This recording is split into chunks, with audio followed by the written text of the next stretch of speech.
It's my honor tonight to be here as the student government president, to come and give a brief introduction to such a magnificent event. I've had many opportunities here at FDU, but really the ones that have always been the most meaningful to me have been the ones that have had the nature of a global perspective behind them. As many of you may know, or it may be new to you, I grew up in a really, really small town called Ole Valley where there was almost no diversity and no one thought of extending their boundaries beyond the limits of the town.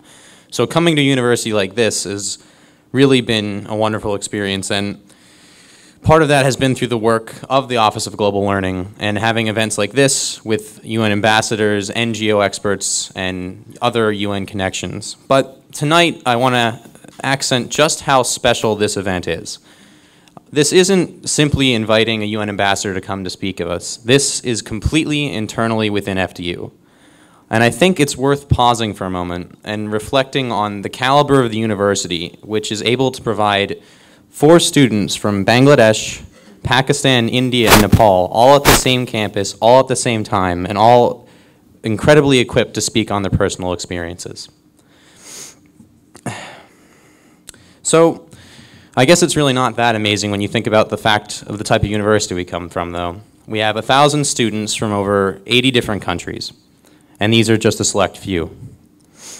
So, bearing in mind all that I've just spoken and the gravity and the real wonder of this event, I hope you all enjoyed tonight's presentation. And I hope also that throughout the course of tonight's event, you take a moment to reflect on the journey of the students that are speaking to you and how they all came to come here at the same time and how their paths have coalesced. And how, despite the partition that we're speaking of, we find ourselves all in the same company. So, without further ado, I'd like to introduce Dr. Murphy to come and introduce the event. Thank you.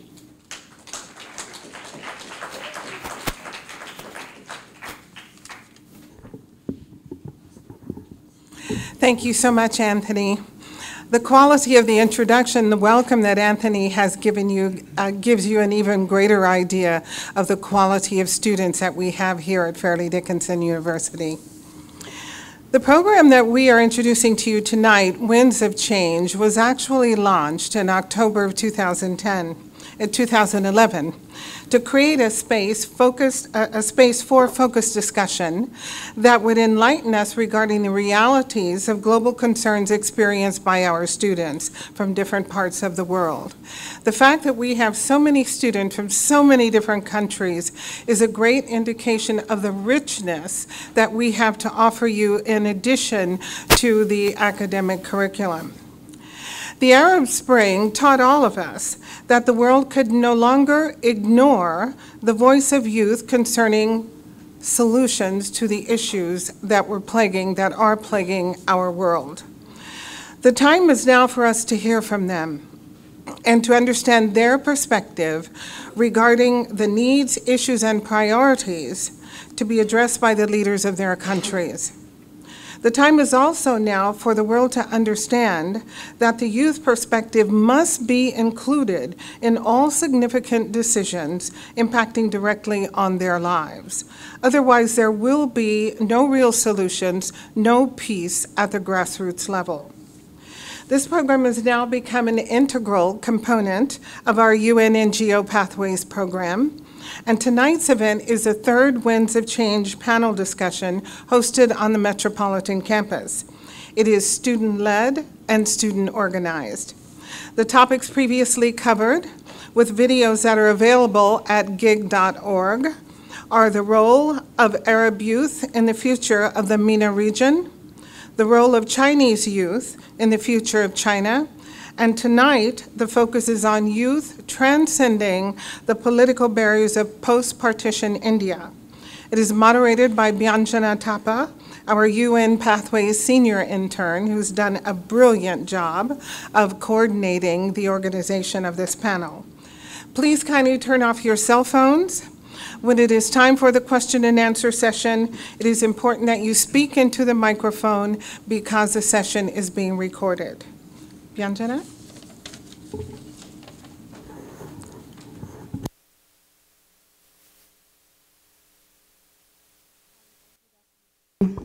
For that wonderful introduction.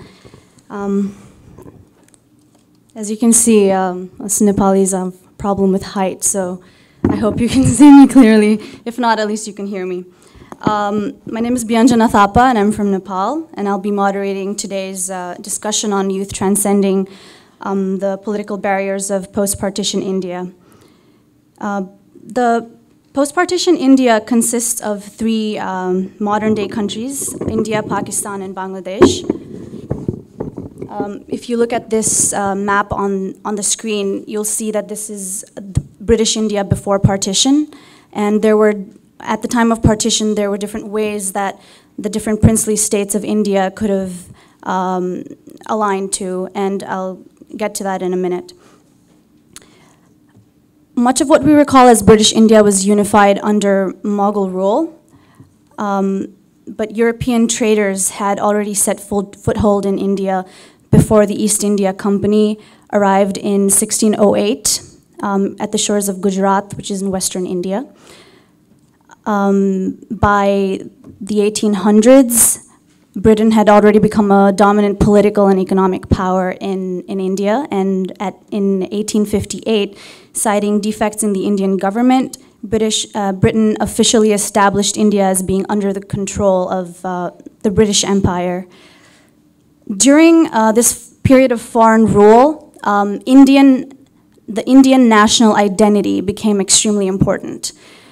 People from all states, all religions, all ethnicities united under the common cause to overthrow foreign power and to recreate that sense of identity and freedom. However, even during this turbulence against British rule, there was also internal factions being built because of these very differences in religion and in ethnicity. The main factions that were created were between the Muslims of India and the Hindus of India. They were Nehru's National Congress and Jinnah's Muslim League, which was created to win greater power for Muslims within India.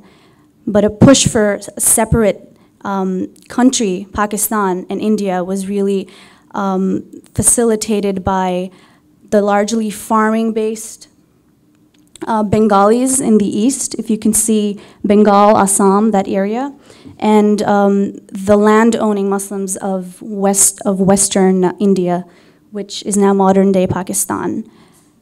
The independence of India was supposed to be in 1948, but it was preponed, and when it was preponed to 1947, the borders that were drawn were made very hastily by a British lawyer named Cyril Radcliffe, who had little knowledge about the ethnic and the ethnic demographic of India, the religious demographic of India, and little knowledge also about the territories of India. He was using outdated maps. So it really calls into attention how it takes time for an empire to sort of weave its way into a foreign country, but it takes very little time to come out of it. And very little importance is given when an empire withdraws. And this creates a lot of problems, and it leaves a country in shambles. And there's a lot of dispute even now between Pakistan and India about the territories of Kashmir, Ladakh, and Jammu. And in 1971, East Pakistan and West Pakistan themselves also had disputes, and East Pakistan was made into Bangladesh, and they still have territorial disputes over water resources with neighboring India. So I do not merely want to point out the differences that they have. I also want to call into attention the fact that this panel discussion will be focusing on how to overcome those differences. And so the partition of India was an event in the past that till this day raises questions about borders drawn in decolonization. So to shed light on this, I would like to invite Dr. Scorza, who is professor of political science and philosophy and vice provost of international education, to take the floor. Thank you so much.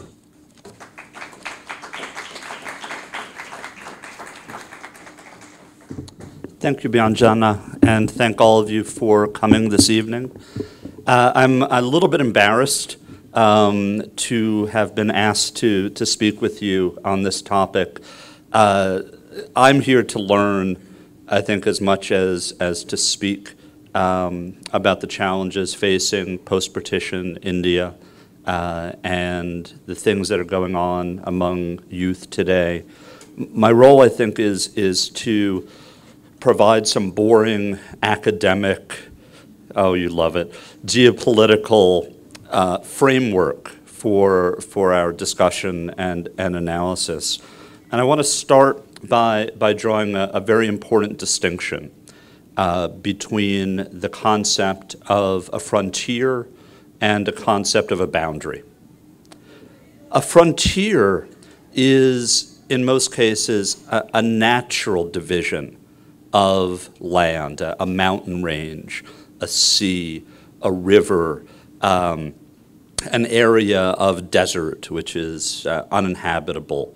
And nature has created boundaries which have separated peoples for as long as there have been people.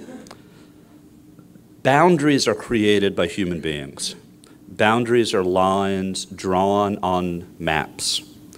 And those lines have consequences. They have significance.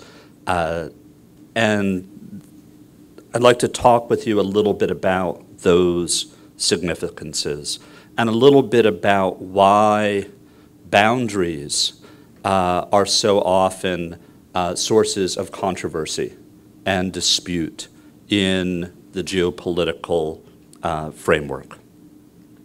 Now, if you think about why people care if the line between Pakistan and India is here or there, whether a line between Israel or Palestine is here or there, whether a line between even the United States and Canada is here or there. You may not know that the US and Canada are involved in a very, very serious boundary dispute, mostly having to do with fish and whose fish they are and who has the entitlement of fishing in certain waters. So the first reason that boundaries are important and a source of controversy is that there's good stuff that people want. It could be fish, it could be minerals, it could be oil, it could be fertile agricultural land, it could be forest.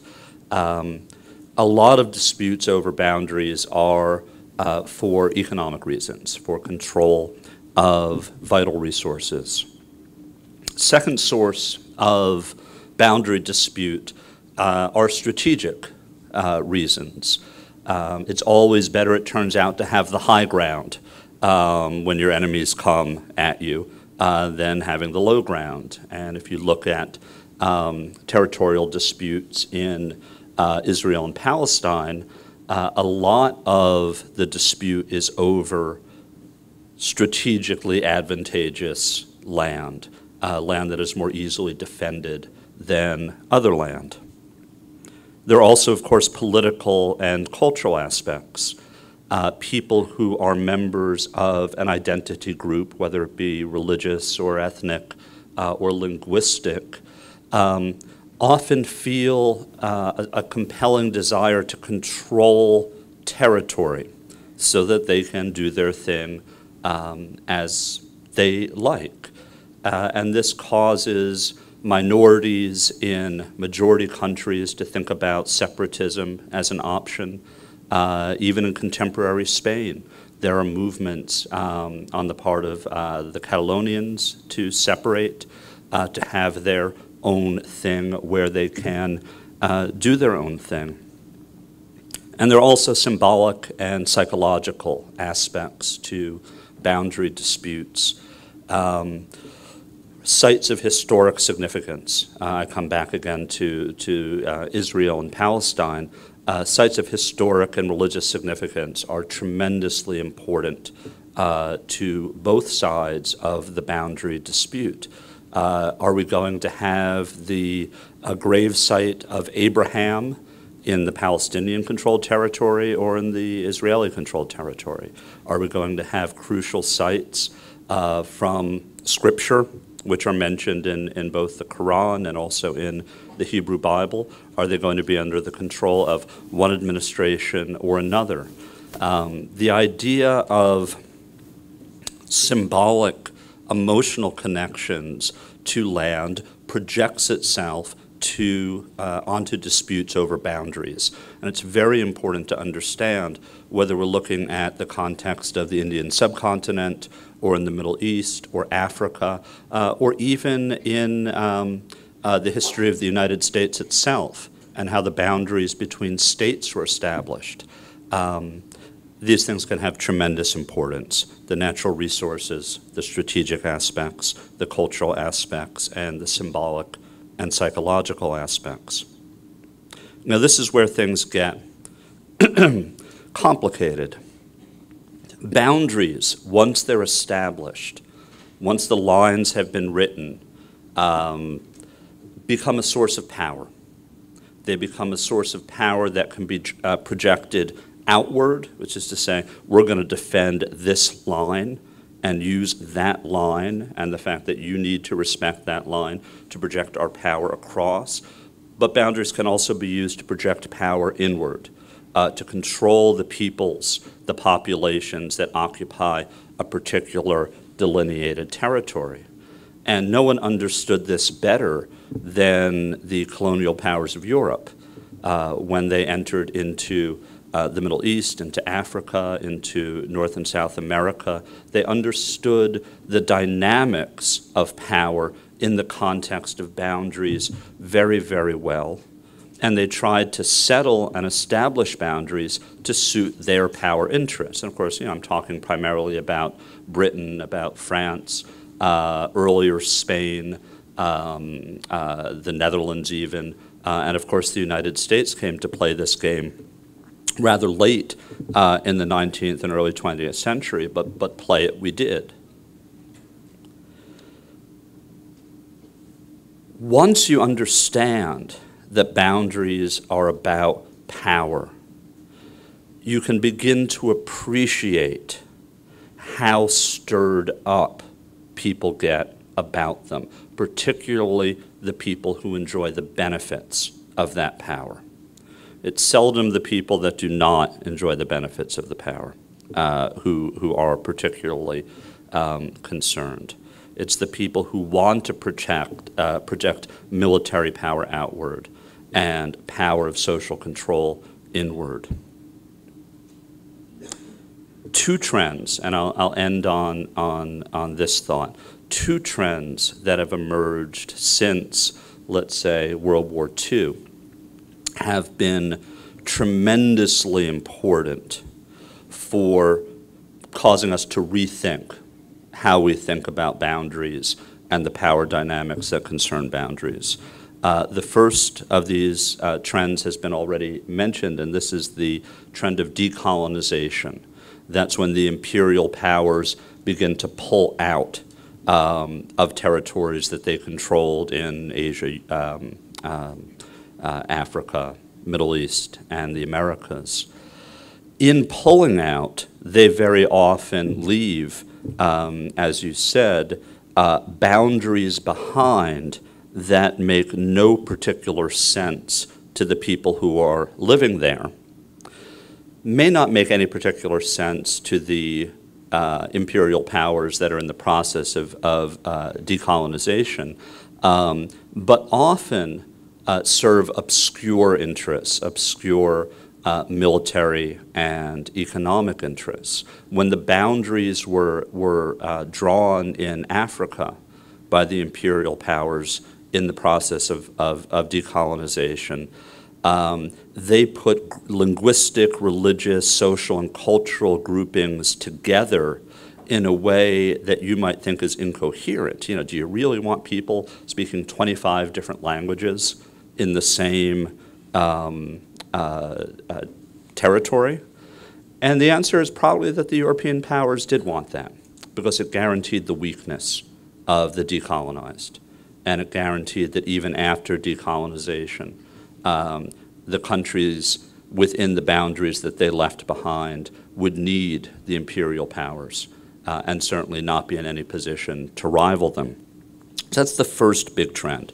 Decolonization has left controversial, incoherent, unworkable boundaries all over the world. The second trend that's emerged is this thing that you've probably heard about, globalization. And globalization has been a process of permeating the boundaries through cultural exchange, music, art, television, film, permeating the boundaries through modern migrations of people who migrate for economic reasons by and large, permeated by technology, so that you have Facebook here, you have Facebook there, you have Twitter, you have, I don't know, my niece was showing me something that has to do with photos. I found it very confusing. Instagram. And these technologies permeate boundaries in ways that would have been unthinkable 30 years ago, much less 100 years ago. And this, I think, is where the conversation amongst our student panel comes in, because they animate that second trend of globalization, a trend that many entrenched powers find very threatening and very dangerous. The powers that control the boundaries want to keep the lines where they are because it allows them, again, to project power outward and project controlling power inward. They don't want youth talking to each other across those boundaries. They want youth going to very exciting government-sponsored, nationalistic parades. They don't want people to reach across the borders that have been drawn to better understand each other and to create new dynamics and new relationships. They want those boundaries to remain, to isolate and control. So it is with enormous admiration to our student group that I turn the matter over to them. Thank you.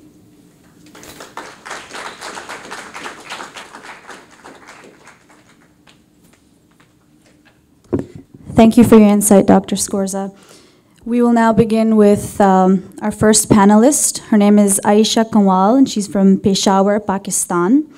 She is an exchange student through the Global Undergraduate Exchange Program. She's a senior studying electrical engineering, and she enrolled in the program to understand more about U.S. culture and to immerse in the U.S. education. So I'd like to welcome Aisha on to take the floor.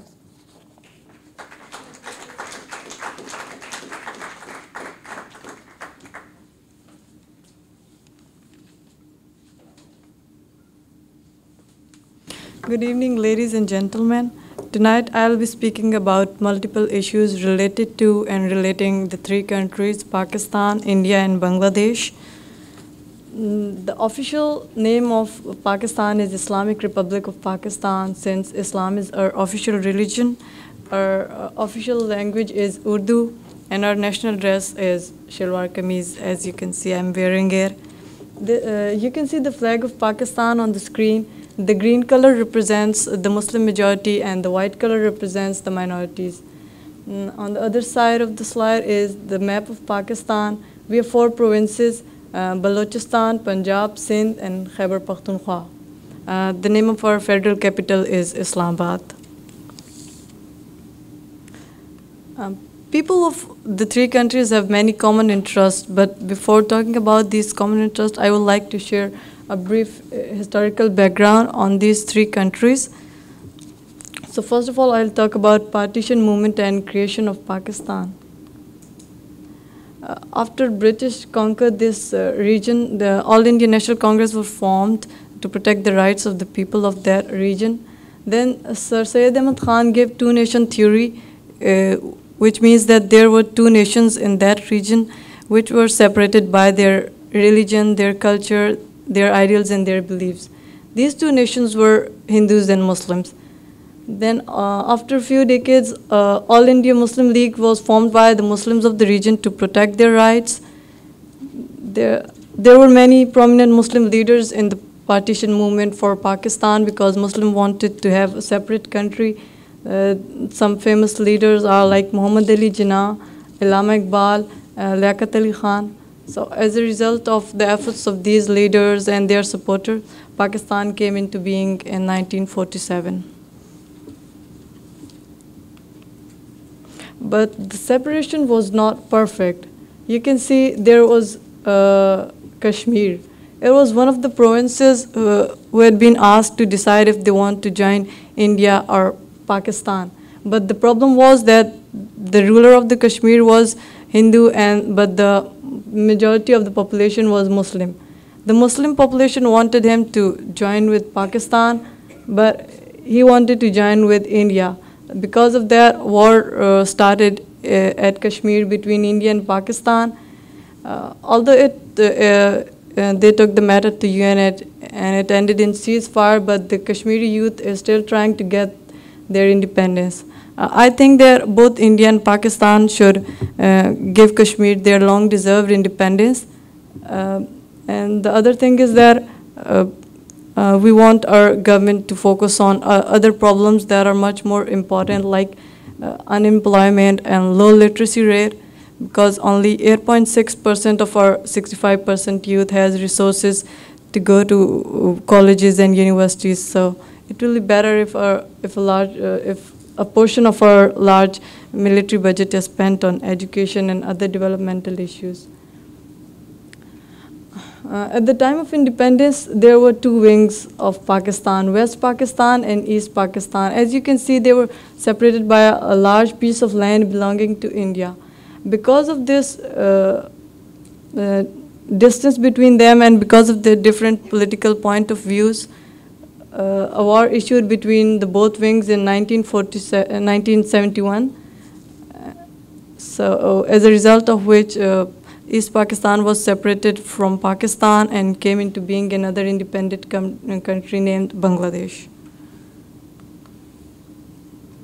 That was a brief historical background about three countries, but because of this background, the youth of the three countries have some common interests like music, films, and cricket. These serve as a platform where they can eliminate their historical and political differences by doing things together. This is a picture of a famous Pakistani and Indian singer judging a show together, and there is another musical show with judges from the three countries, India, Pakistan, and Bangladesh, and with leading singers of India and Pakistan. So I think that these shows serve as a positive step toward eliminating hatred and differences of the countries. And then last but not the least, there is cricket. Although the national sport of Pakistan is hockey, but cricket is much more famous. These are some pictures of the cricketers from all the countries. And this picture is with cricketers and Pakistani and Indian cricketers and celebrities playing a cricket match together. And it is a great way to eliminate the stereotypes about all the three countries, because they get to meet their age fellows from other countries. And since the youth of all the countries follow these celebrities closely, so they can help change their point of views through their music and movies. Then I would like to talk about some current issues in Pakistan, like anti-terrorism, war, drone attacks, unemployment, and inflation rate. I'm not going to discuss all these issues. I just want to talk about the youth point of view on these issues. The youth of Pakistan wants these issues to be solved as soon as possible, because you can see this graph between suicide attacks versus drone attacks. No matter what the reasons are, but Still, in both of these attacks, there are hundreds of civilians who are killed. Innocent people are killed, so that's why we, the youth of Pakistan, want all of these to be eliminated. As you can see, there is young people protesting against drones. Youth of a nation is very important, and currently 65% of Pakistan's population is youth. So they play an important role in determining the future of Pakistan. Most of the youth of Pakistan supports Imran Khan. He is an emerging leader in Pakistan. He is also a former cricketer because 47% of the electoral list of Pakistan is composed of youth, and most of them want Imran Khan, wants to give him a chance. And I also think that we should give him a chance because at least with him we have a hope of having something better. And he says that I need only youth to bring change, not big names or big politicians. And he's the only one who is going to universities and colleges and doing these rallies and everything and interacting with youth. So youth are really inspired by him. This is the vision for our future, is that we want peace and unity because these are the keys for the progress and prosperity. And there are many youth organizations in Pakistan that are trying to make a difference, like Youth Parliament of Pakistan, Pakistan Youth Movement, and Pakistan Youth Alliance. We hope that we can make a difference in our country and make it a better place to live. These are all the young people who are saying that they want peace. That's all. Thank you.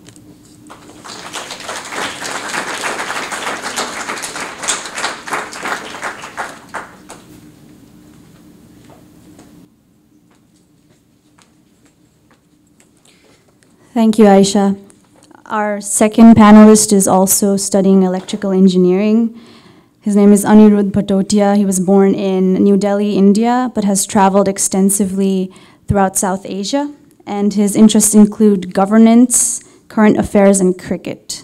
So I'd like to invite onto stage Anirudh Patotia.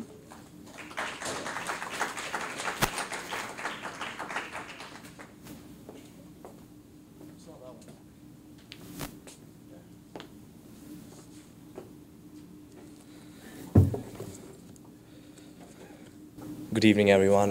Thank you for coming today.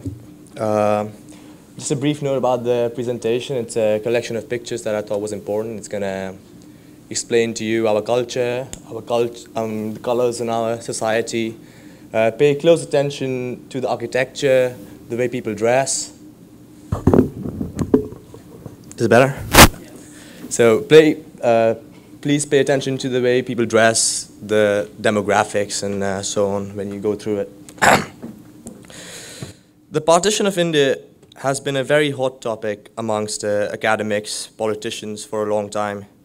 But for the people who actually live there, this is a very personal and emotional topic. The maternal side of my family was from Karachi, which, as many of you might know, is a very prominent Pakistani city. And my ancestors were big industrialists, landowners in that country.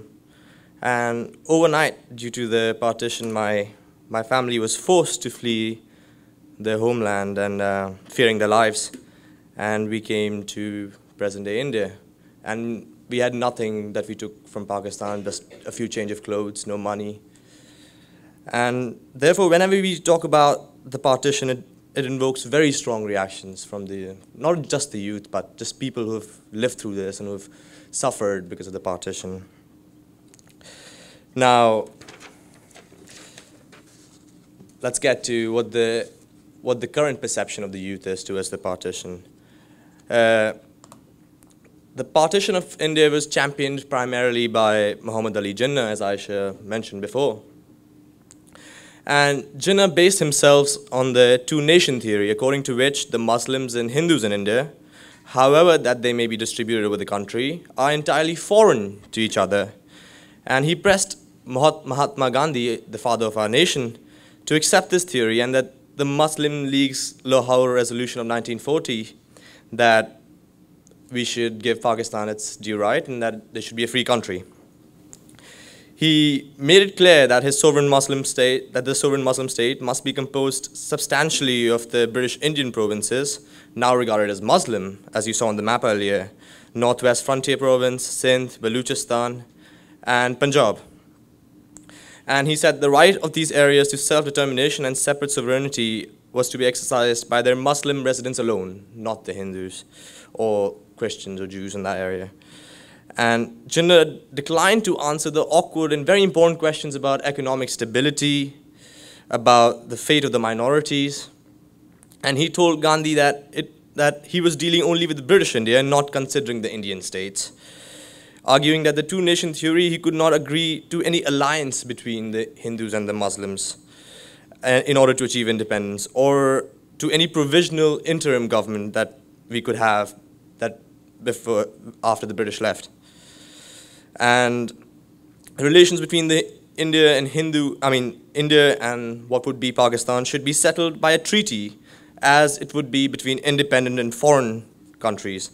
And there was no question of a central government between the two countries or any sort of constitutional link between our countries. Gandhi's opinion, on the other hand, was that the Muslims should stay within India and that they should be given more independence, more sovereignty. We put them more in the parliament, but stay with us. That was his opinion. And so basically the opinions of the two leaders can be sorted out as that the Jinnah was adamant to form a new nation, no matter the cost, and was not looking for a middle ground between them, whereas Gandhi had his very strong opinion that no, that we should be together amongst us.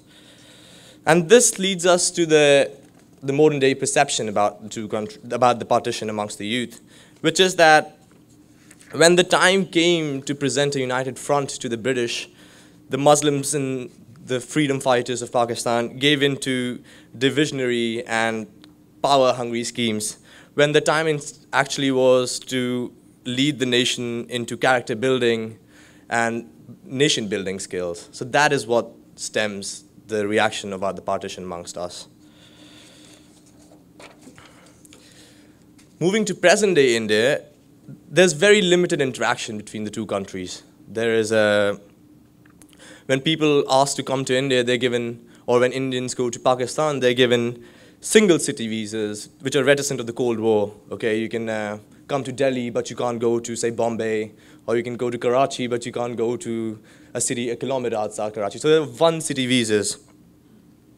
Journalists in our country are only allowed in the capital. So Indians can go only to Islamabad, and the Pakistani journalists can come only to New Delhi, where I'm from. And when they come to our countries, they have to inform the police within 24 hours. And once they leave the country, they have to tell the police 24 hours before. So it's very regulated. Like, the freedom of information isn't there. You only hear stuff from news sources, the government sources, and these are usually news that you don't want to hear about the other country. This is a news which are gloomy and that portrays the negative side of their culture, of their community. So how do we change all this? How do we communicate better with each other? I mean, Pakistan or Bangladesh, for that matter, is not going to suddenly like you because you have the 4th largest economy, or maybe because you have the 3rd largest army, or perhaps because you're the second fastest growing economy in the world at the moment. So how do we communicate and change this perception? That leads us to what Dr. Scorza was saying earlier, is the concept of soft power. And soft power is a term that was devised by a Harvard professor, which essentially, to sum it, his idea is that soft power is essentially the ability of a country to attract foreign people through its culture, through its art, foreign policy, governance. So how is India increasing its soft power? India at the moment has about 15 million new phone connections that it installs. 15 million new telephones are installed every month. To put that in perspective, that's the size of the population of New Zealand. We have a mobile base of 509 million mobile users. So that's the single largest, like, the market in terms of phone. But you don't necessarily know how we were based on these facts. You have to know where we came from, and we came substantial bit.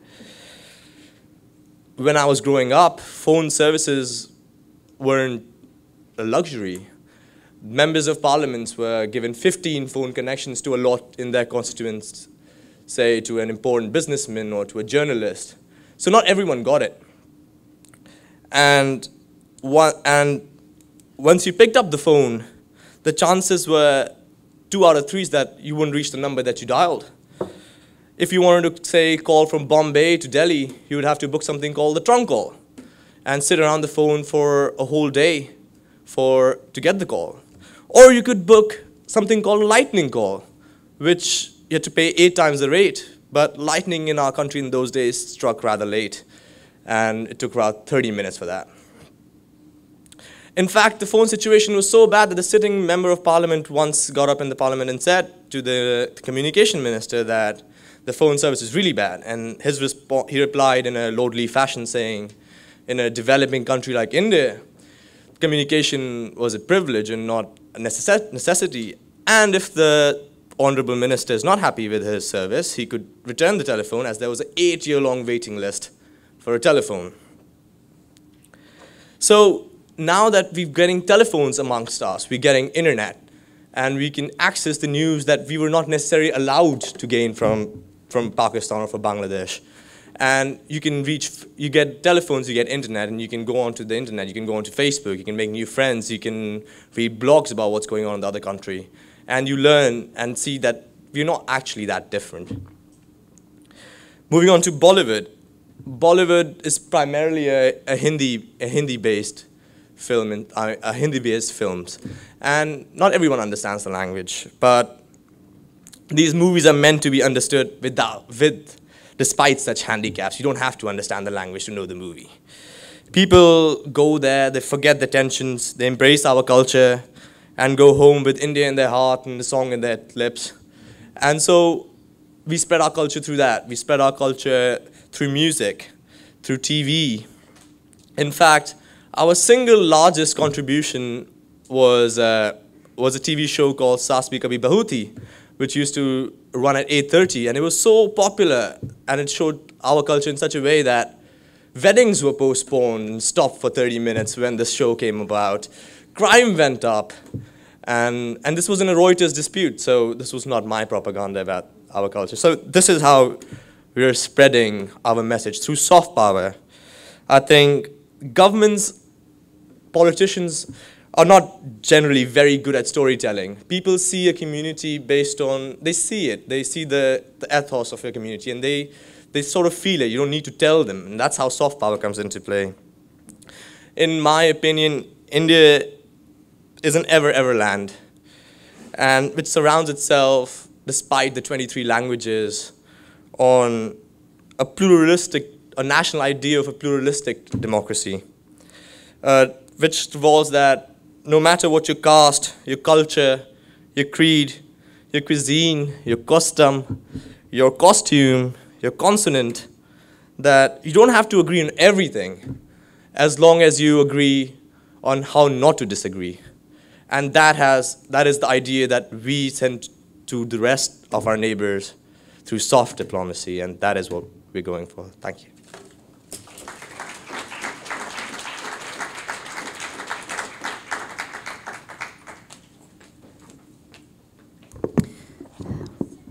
Thank you, Anirudh. That was a very powerful presentation. We have to move on now to Reenat Khundokar, who is from Dhaka, Bangladesh. Her parents come from the Satkhira district in the southwest. She's now studying biochemistry. She's a freshman at FDU studying biochemistry, and she loves classics and is passionate about children and old people. So I'd like to invite Reenat to speak about Bangladesh.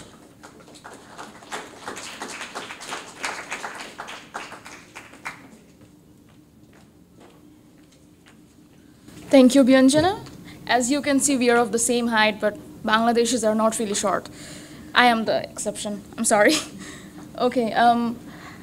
Bangladesh is a small sovereign country in South Asia. It is a country of rivers, forests, and beautiful people who learn to struggle for life. We have 6 divisions. The capital is Dhaka, which you can see in the middle of the map. I'll show you Bangladesh in a brief glance because I had been told that many people here don't know about Bangladesh. The first picture is Sundarban, which is our mangrove forest. The second one is the largest sea beach in the world, Cox's Bazar, which is in the south of Bangladesh. We are a country of fish. We are fish lovers. We eat fish with almost everything.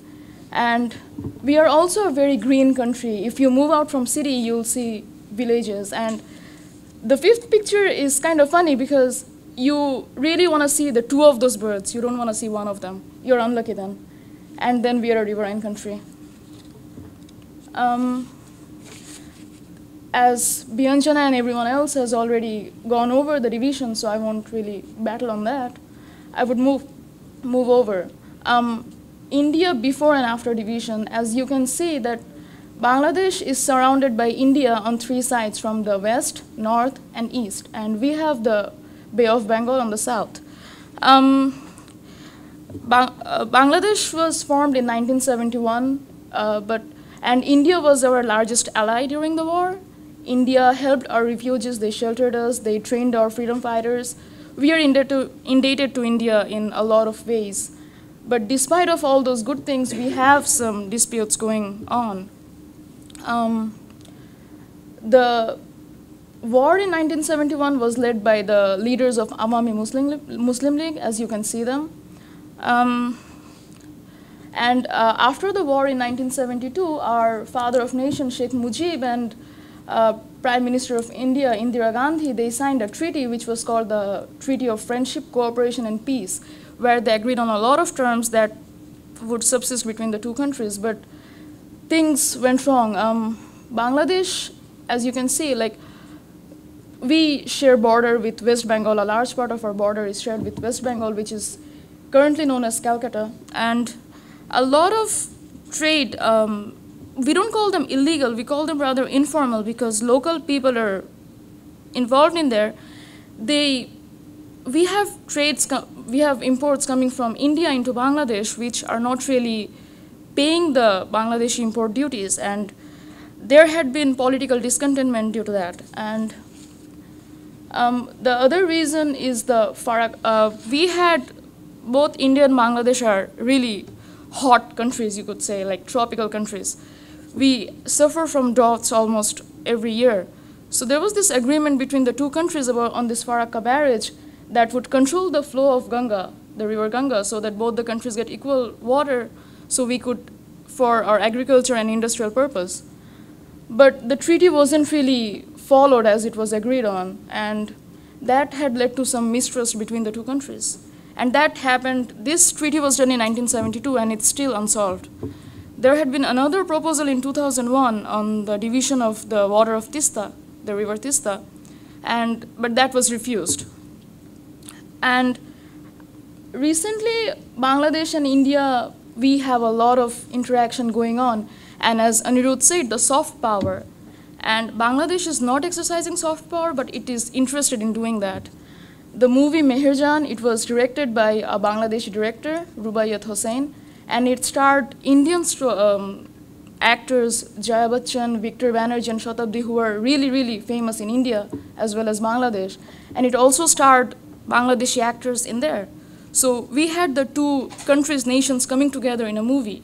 And it really showed the post and pre-division. It mainly focused on the emotions of people, what they had been going through during the divisions. And recently our Prime Minister also invited Sonia Gandhi to acknowledge for the help that India did to us during the war. And since the last 2 to 3 years, India is really inviting Bangladeshi players, not only Bangladeshi players from all over the world, to play in their Indian Premier League, which is an amazing way to merge the 2 countries together. And I'll tell you something interesting. Including me and all my friends, we are really tired of the fights that we have because the matters that we are fighting over is so trivial. I mean, we have so much things to think about. We don't have employment, we don't have food, we don't have medicines, and our government is focusing more on the trivial things rather than focusing on the things that could actually help our country to prosper. And as you saw in the map, that Bangladesh is really within India. I mean, we are impregnated in India. And we are so small and India is huge. We do need India's help. So we would rather, use India's help to prosper rather than fighting over the things that they didn't give us. Well, yeah, things went wrong and we did have problems, but then we can't really blame one country. You have to use both hands to clap. Our country, our government had some policies that were wrong. So we can't really blame anyone for that. Now I'll move on to Bangladesh and Pakistan. Pakistan was two regions, West and East Pakistan.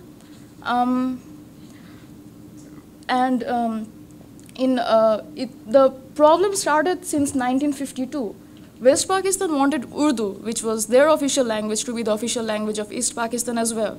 And we couldn't really speak Urdu, and people were illiterate back then. So they wanted their own language, which was Bangla. And we had the language movement. And that was when the problem started arising, and in 1971, we eventually became a new nation. And for the first few years, the relation between Bangladesh and Pakistan was not that good. Pakistan refused to recognize us as an independent country. And our father of nation, who was in power then, after the war, he issued an amnesty where he forgave all the war criminals, and he really wanted things to be better. But the relation really started thawing in 1975 after Sheikh Mujib was assassinated and the country was taken over by the military regime under Hussein Muhammad Irshad, Khandakar Mushtaq Ahmed, and Major General Zia Rahman. This is a war of the 1971 war. The first picture is the Bangladeshi freedom fighters. They really didn't have any clothes, which is true. And that would be the military of Pakistan. And this was the Pakistan surrender on 16 December 1971 under General Arora. Despite of all these things, Bangladesh and Pakistan are on a friendly term. We had a recent visit from the Pakistani Foreign Minister Hina Rabbani to Bangladesh. And both the foreign ministers are really interested in making the relationship better because it has been 40 years. There is no point in holding grudge against a country. And another interesting thing is the cricket match. It's really an amazing way to bond people, to bring the people together, because it doesn't matter if it's a match between the three countries, whoever is playing, it's really exciting.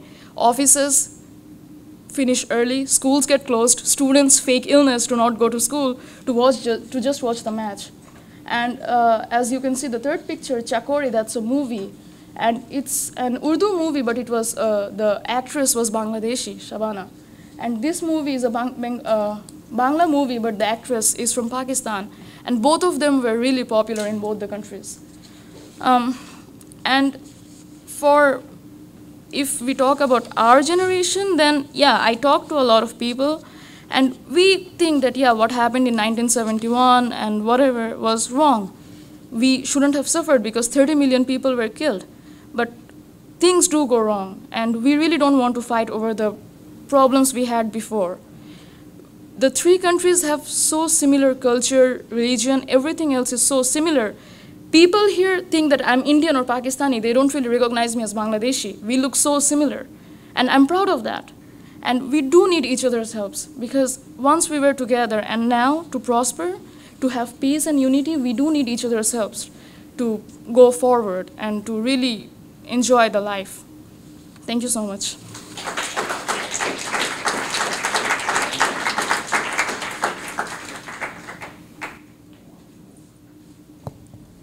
Thank you, Rinat. So before we move into our question and answer round, I'd just like to ask a couple of questions to the panelists. During the presentations, I think it was abundantly clear that a lot of differences between, religious differences, economic differences, which was the case in Pakistan and Bangladesh, and then also linguistic differences. between Bangla and Urdu, let's say, were the reason behind partition, behind the division of the three countries. But talking about this in a modern day context, Bangladesh, if you look at your programs, there's a little bit of information about how Bangladesh is almost completely, it's homogeneous in its population of Bangla people. Even in Pakistan, it is almost completely Muslim. There's a couple of small minority. But India is very diverse when it comes to different ethnicities and different religions working within the same country. So I'd like to ask my panelists, particularly India, because of how diverse it is, how have you used your diversity towards the development of the country? And also, after Anirudh, I'd like to ask the ladies, how has Bangladesh and Pakistan used their religious unity, let's say, towards the development of your countries?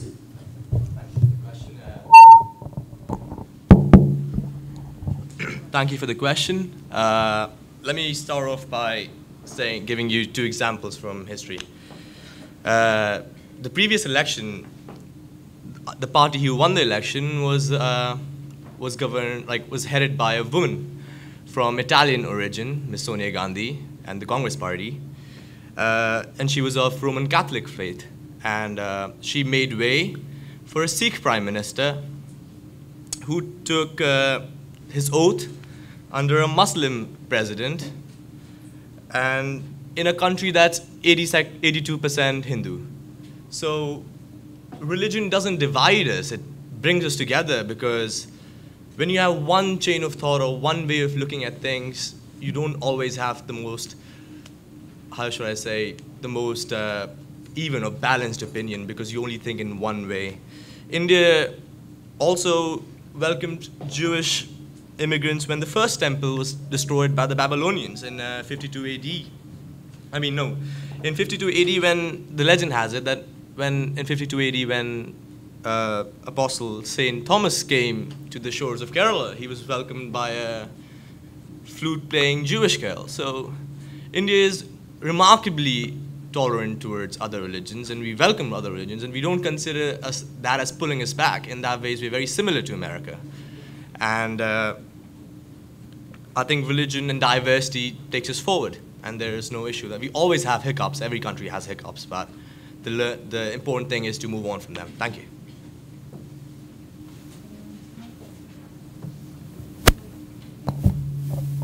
Even today, most people argue that there shouldn't have been partition, but because we have been recently having so many problems in Pakistan, but it's not just because we were separated from India. It's just because we are not doing things right, because Pakistan has been called Fort of Islam, and the geographical and political importance that Pakistan now has, we wouldn't have it if we didn't have Pakistan. So I think it was important that we got a separate country, and I am happy that we have a separate country.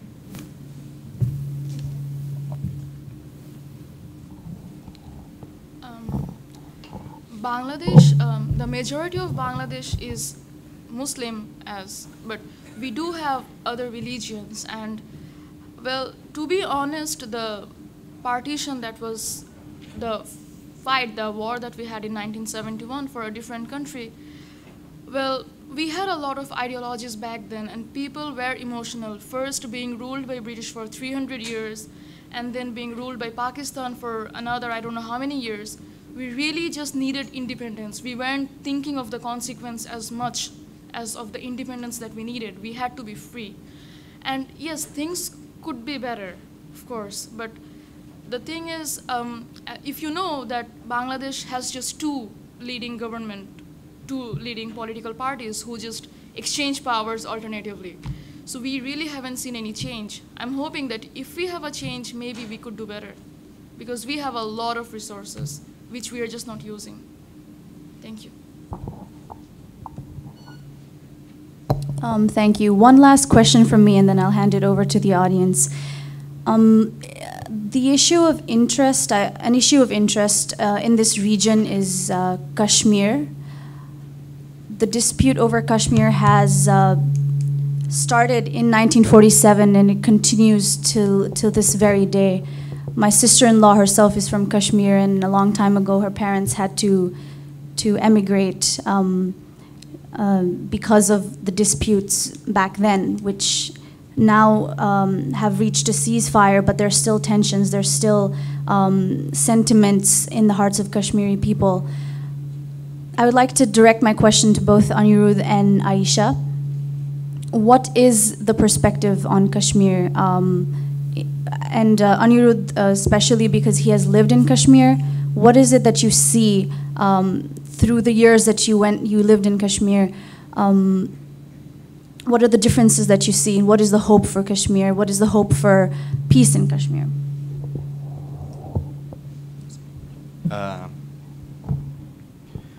Yes, I lived in Kashmir because my father was posted there. He's in the Home Ministry and he's a fairly high-ranking official there. So I viewed it from a different perspective than, say, a common person on the street would have. But it was a relatively short time between my freshman year in college here and my junior year. I went there every winter. When I went back home, I went to Kashmir. I think the reason why Kashmir isn't very I'm not going to get into the reasons why it was divided in the first place or the history of it, but I think the reason why Kashmir isn't as integrated into India as, say, Delhi is, or say Assam is, or down south, say Kerala is in India, is because it's not very well connected. So when I was giving my presentation, I said about the telephone services, and also India has the most extensive rail network in the world, and Kashmir is the only state that's not connected. You have to take a flight there because it's in the Himalayas. It's very hard to go. There's a single road that goes from India into Kashmir. Unlike the rest of the population, rest of the country, Kashmir is, say, 95% Muslim, and a very small 5% of the population is Tibetan. I mean, Buddhist. As if you paid attention to my slides, the first few pictures were from my own pictures were from Tibet. I mean, from Leh, of the Buddhist lifestyle. So I think the reason why it's not as connected or it's not as normal as the rest of India is it's not very accessible. There's a strong concentration of one particular kind, like religion, or one particular mindset there that doesn't really accept other views or points of views. And that is going to change very soon because now we've started to encourage more trade with Kashmir as a state. It's been given, it's always had a special status, and we're making a train link there. We're having more airports being built there. The army is receding slowly as we've started to recognize that Pakistan is not the real enemy here, and if there's going to be a war, it's not going to be a traditional war that you need so many military into Kashmir. So they're pulling back. There seems to be a sense of normalcy that's approaching in Kashmir. And as, I don't know, telephones, internet, as people from Kashmir start to come to the rest of India and Indians go more into Kashmir, I think things would become much more normal, and I see a much brighter future for Kashmir. Thank you. I don't really know what's currently going on in Kashmir nowadays, but I think that the Kashmiri youth wants to be independent of both India and Pakistan, and I think they should get their independence and they should be allowed to do whatever they want because they have been fighting too long for their independence. And it would be better for both the countries that they are wasting their resources fighting over that piece of land. That's what I think. Thank you. Now I'd like to invite Anthony Mell, the president of the Student Government Association, to moderate the question-answer round. All right, everyone. So traditionally, some of the best discussion of the night comes from the floor. So I invite anyone that has a question to ask it. I just ask that when you do ask your question to give your name and also to whom you're directing the question. So if you would have a question, just raise your hand and the folks with the microphones will find you and I'll call upon you. So, questions?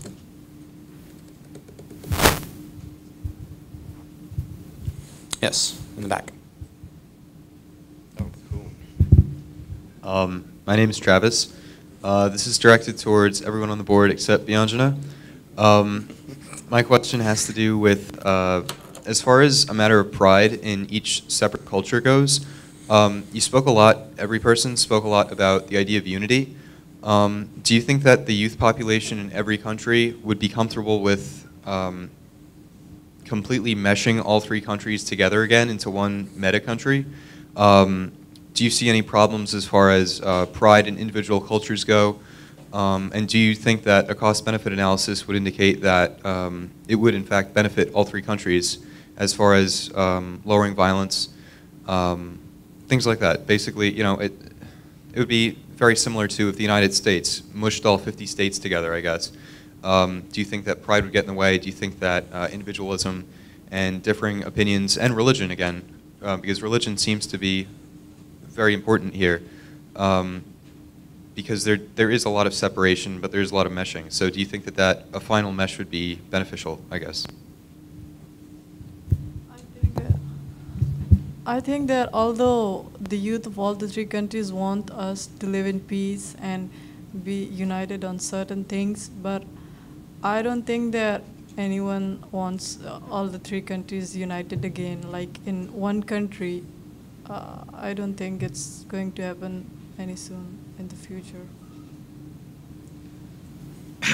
I think people think that religion is what divided our three countries. It's not. I mean, India's Muslim population is bigger than Bangladesh and Pakistan combined. So it's not religion that divided us in the first. It's basically, as we think, it's power-hungry politicians at that time that did this. That being said, it would be a very nice idea to have that all countries join together, but that's not practically possible because India's been democratic for 65 years. We've had phenomenal growth. We are much more open society, freedom of press, freedom of speech, religion. It's always existed for us. That is not the case with the other two countries. The other countries have been in martial law. Say for Pakistan, they've been in martial law around 40 years. That's been ruled by a military dictatorship or something of that sort. So it's going to be very hard for us to, I mean, we have differences of our own in our own countries that development's taking so much of a toll, but to make one country out of all three of them and then diverting resources to each of these countries would be very impractical, if not lunatic. I'm sorry.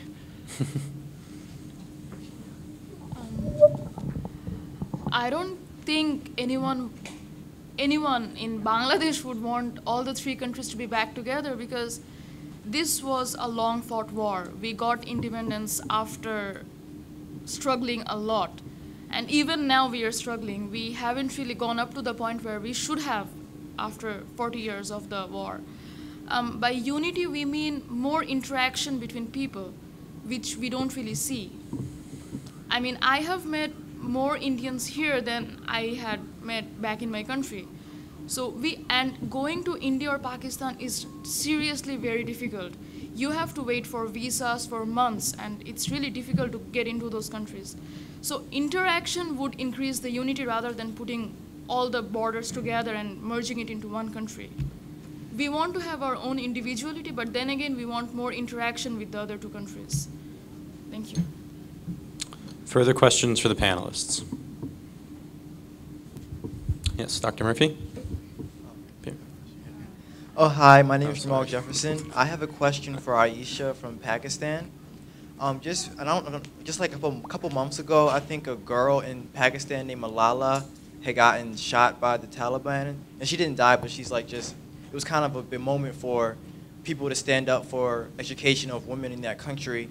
I want to know your opinion on that. Do you feel that the people in Pakistan are moving forward to a more open society where women can get educated?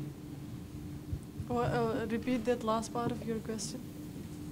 Can you repeat the last part of your question? Just like a couple months ago, a girl named Malala has been gotten shot by the Taliban for wanting to educate herself as a woman. do you feel in Pakistan that the people are becoming more open to women getting education in the country? Yeah, like people are not that reserved about women getting education. It's not that like I don't understand like everything in media. It's so complicated. There have been like thousands of children that have died because of the bombings and drone attacks and anti-terrorism war and everything, but it hasn't been highlighted that much as they highlighted that Malala thing.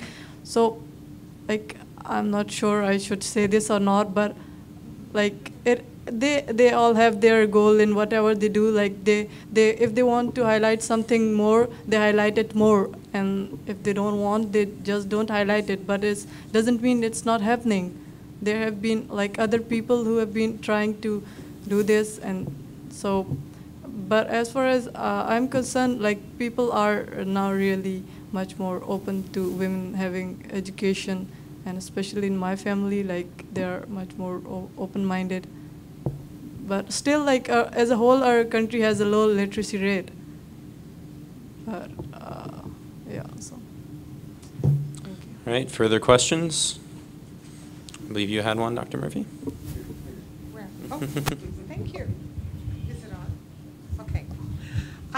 Over the past couple of years, I've been working with a group of students from Africa, from different countries, and also from our campus and different universities. And we've been talking about organizing a youth conference at the UN on the most important issues to African youth. And the one issue that they highlighted is corruption.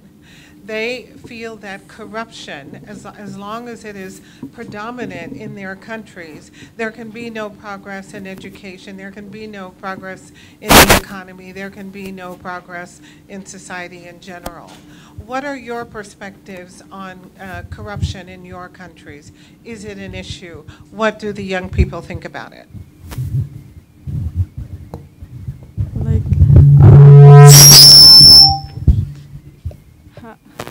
as I said in my presentation, the youth of my country are currently being much inspired by Imran Khan, and that's the one thing he promises, that he's going to eliminate corruption as soon as he comes to power, and that's why like youth is supporting him, because we want corruption to eliminate from our country. Like we can't have any progress or prosperity with corruption. Like despite this much corruption, we are like much more developed than we were at the time of independence. And if we don't have corruption, then we can imagine how much more prosperity we will have in our country. So we really want it to be eliminated. Yes, Dr. Murphy. Corruption's a very, very serious topic in India at the moment.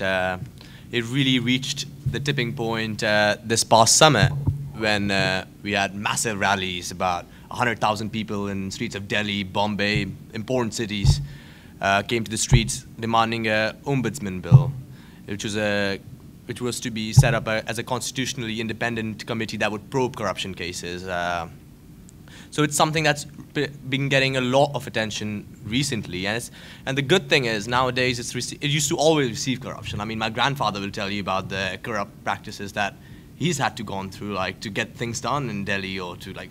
But the good thing now is that people from Delhi, educated people like me, are going to the streets demanding such. Earlier it was villagers who don't really have that political clout, who don't really donate to the government, and so they did not have that kind of power when asking for such things. But lately, it's the middle class that's suddenly awakened towards the idea of a corruption-free, or we can never have a corruption-free, but a limited corruption in the government. Another thing that's really troubling us at the moment is India's been democratic for 65 years, but our first prime minister was Nehru, and he ruled for he had 1 or 2 terms, then we had another prime minister, then his daughter came into play, and she had, if I'm not wrong, 3 terms. And a term in India as a prime minister is about 4 years. So she had about 3 terms. And now, although her son became the prime minister, and he had 4 years of being the prime minister. Then he was assassinated halfway through his term. His wife ran the political party. They won democratically the election, but the problem what I'm trying to bring to the fore is the more pressing issue amongst us is, although there's corruption, but the most pressing issue is for a need for a change. We don't need the same family coming again and again, although democratically, but let's face it, we need a change in the political hierarchy of our country. Thank you. If anything had been pulling Bangladesh down,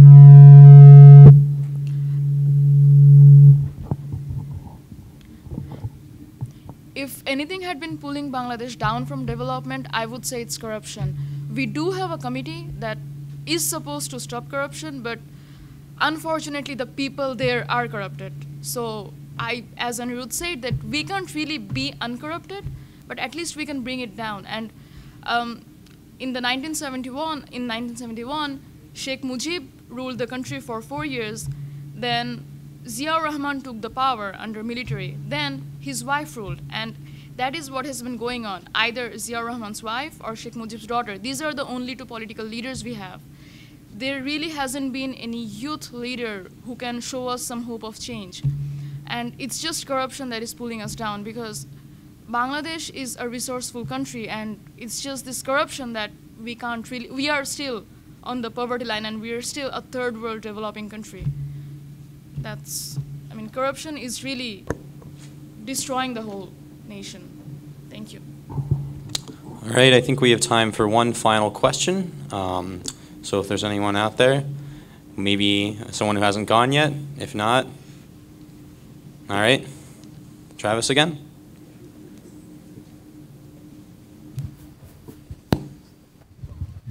Okay, I almost don't want to ask this question, but it is important to play devil's advocate sometimes. This is for anyone at the table who wants to answer it. Okay, not from a moral standpoint. Am I speaking too loudly? Not from a moral standpoint, but from a pragmatic view, purely pragmatic, looking at numbers.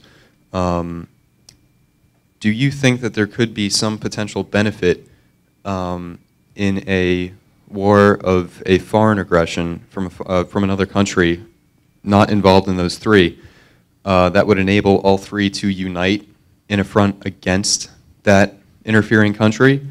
And again, this isn't a moral question, because yes, war is terrible, and that's what we're talking about.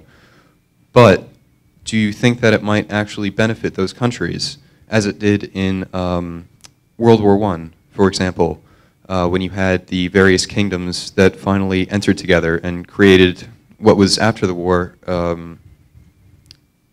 a very, very helpful and assistant, a mutual assistant friendship, I guess, not involving World War II, but after that too. Would that, do you think that would help matters, you know, at least after the war?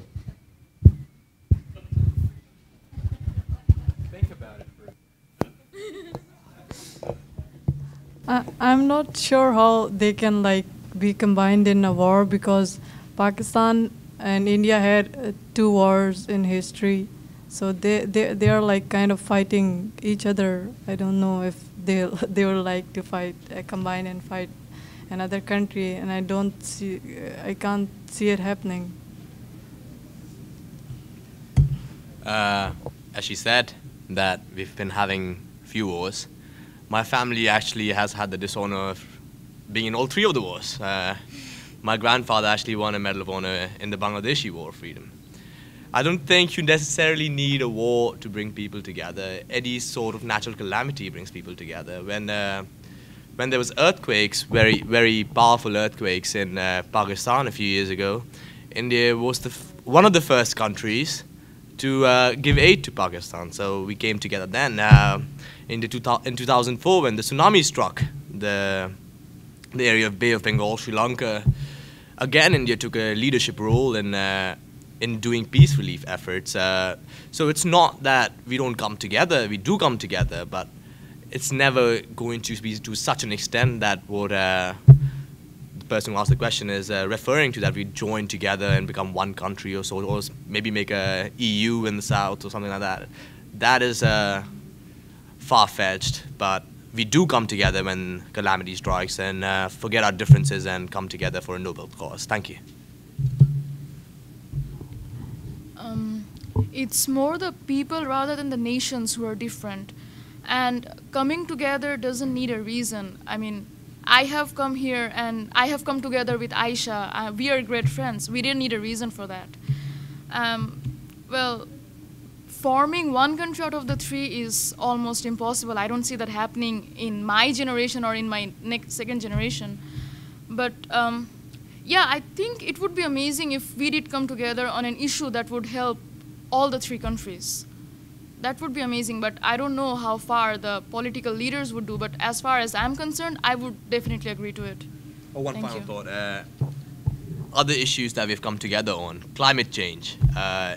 All three of our countries are developing countries that have come together very vociferously in the past few days. I mean, in the past few years on climate change topics, on economic change topics. These are topics that we come together. Indian Pakistani diplomats, best of friends, they have differences, but when we come together on a number of issues, but unfortunately, boundary dispute is not one of them. All right, thank you for your compelling questions. Do we want time for one more? Is that what I'm getting?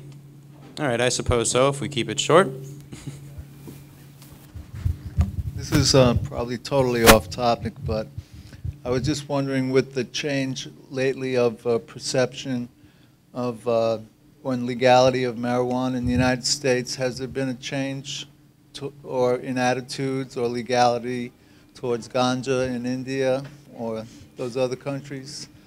Are they still just as strict about it, or are there any changes recently about legalization or anything? I know it's a pretty frivolous question, but... If you paid close attention to my PowerPoint slides, there was a guy with he's called a snake priest. He had white ash on his face. There was smoke. That smoke, incidentally, was marijuana. And so it is something that we don't look down upon as such. It's in 1965 we made it illegal owing to the world pressure that, guys, come on, let's not a good thing, let's make it illegal. So around 1965 is when marijuana was actually banned in our country. Lately, it seemed to have seen a resurgence in the usage of the drug. And there has been talks in public domain about legalizing it again because our priests take it. It was in our holy scriptures. One of the three main gods we have in the Hindu culture was very, he liked to enjoy psychonarcotics. So we're not averse to the idea of it. It's just that it's been coming to the future. Maybe in a few years the perception changes and we legalize it. But it wasn't illegal till a long time ago, and it's not such a big thing in India for weed as such. Actually, it grows wild in my country. In my farmhouse, it grows wild. If I may add to that, in Nepal also there's a lot of, let's say, sadhus that I think Anirudh was referring to that do smoke marijuana openly.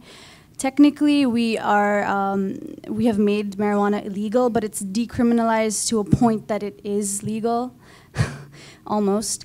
And what I wanted to point out with this is that in America, law is supreme, and it's extremely important to follow law. But I cannot speak for these three countries, but in Nepal, law is something that is bendable. So it's very easily bendable, and it's part of corruption, part of the culture. Communal law is respected more. Society, what society thinks is respected more than what the laws in books are, the laws written down in books are respected. So this is also an important difference between countries. So in order to understand any issue, I think it's also important to understand the context of the issue. When you talk about legality of marijuana in this region or whatever other issue it is, you have to also take into consideration the socio-political dynamic of that country. So marijuana is just one issue. In any kind of issue, it's important to note that the legal system or the social system is going to be different in every region. And when we look at any issue, maybe be it social, economic, political, religious. It's important to understand the viewpoint and the perspective that it's coming from. So thank you for that question. I think it was actually a very interesting question. I would add something to that. Drugs, marijuana or weed, whatever you call it, they are, on papers, they're illegal. We are not supposed to have it, but they are one of the easily obtained thing. You will get it on every streets, and it's the 8-year-old, 10-year-old, 19-year-old, every age people, they're selling it and they're taking it. It's really it's even more easy to get than a packet of chips, I could say. You have to go to a shop, but that you can get on the streets. That's how bad it is. And yes, I don't really know if it should be legalized, because I wouldn't name, but I have seen instances where family had been destroyed for an addicted kid. So I don't see any benefit of legalizing it. Because it's illegal and now it's used hugely, so I fear what would happen if it's legalized. I don't know. Anything else to add? Anyone on the panel? All right, well, to end it in a timely fashion, I am going to end the question session here. Thank you again for your questions. I think we've illustrated that sometimes the oddest things produce the most insightful answers. So I will now invite Dr. Murphy to please come up and give us a few closing remarks, and then we will end for the evening. So Dr. Murphy, or Bianjana? Well, before we end, I'd just like to give each panelist a token of appreciation from the Office of Global Learning. So this is for Aisha. Thank you. Thank you. Thank you also to the audience for being such a great audience, for all your attention. Thank you for your 2 questions, Travis. Thank you for your question, Dr. Murphy, Jamal. I think what we have learned from this discussion is that the reason for division can be many, but it's extremely important to understand that after the division, these 3 students have come a long way, and they have met here and they have talked about these issues, understanding that it's time to let go of the past, and that even though at the moment of separation there were differences, in time people understand that there are no reasons for differences, that the reasons should really be for unity. As Reenat said, she would like to see the 3 countries collaborate for a good issue rather than for war, as Travis suggested.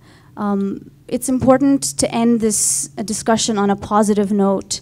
It's important to recognize our differences, but also to accept that, as Anirudh said, it offers a balanced perspective.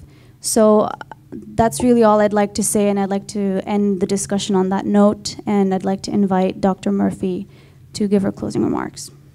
I think we should really give them a powerful, powerful compliment through our applause.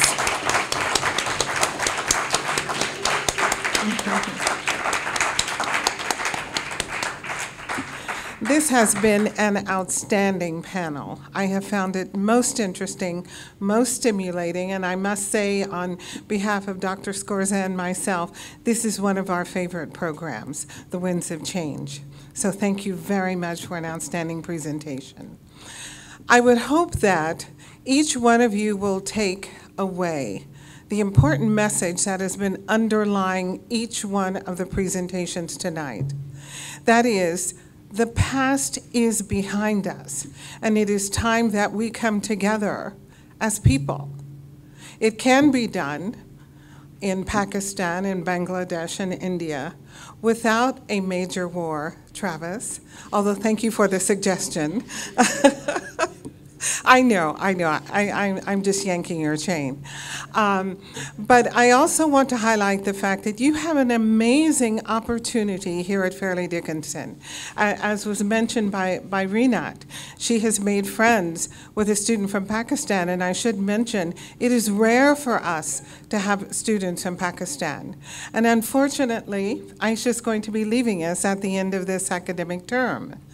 What I'd like to say to you is take advantage of the precious opportunity you have to transcend the boundaries, to transcend the limitations that we find throughout the world.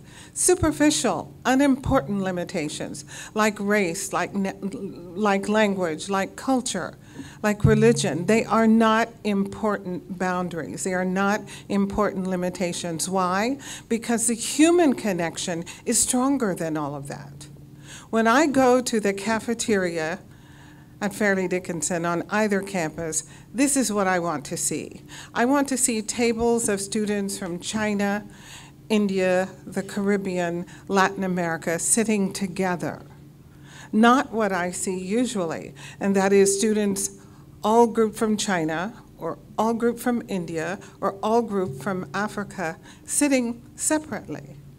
You have amazing opportunities here to prepare a different future for this planet. It's not very far in the future that you're going to be in charge. Start preparing yourselves now. Anirudh has no idea that there is a possibility 10 years from now he could be a major leader in his country. He could find himself he could find himself at the United Nations in very tight negotiations with representatives from China, representatives from Latin America, discussing critical issues, and he just might find across the table from himself a student he met at Fairleigh Dickinson and with whom he developed a friendship, and with whom he could create avenues of negotiation and discussion that normally would not be there for others. So what I'm saying to you is today you do not know who your friends and your peers at Fairleigh Dickinson will become tomorrow. They may be heads of state. I know this has happened to me.